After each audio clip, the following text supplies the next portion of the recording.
Hello there everyone, welcome back to Digital Knowledge in our channel. In today's video, you are going to see how to change Facebook password without a password. So let's first see if you can even do it.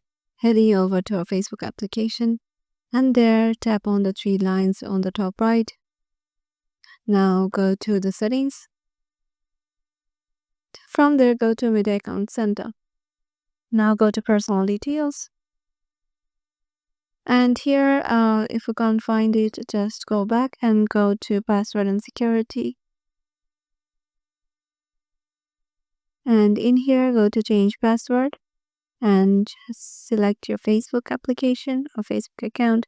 Now, as you can see, you have to give your current password here or the old password. Otherwise, you can't just take on your new password. So this is a must. Otherwise, you can't just change your password. If you really want to change it, what you can do is just to go back and search for help in the Facebook's privacy policy, or you can just search for help and then they can give you the instructions that you can follow. So yeah, this is how you can just change your password without a password.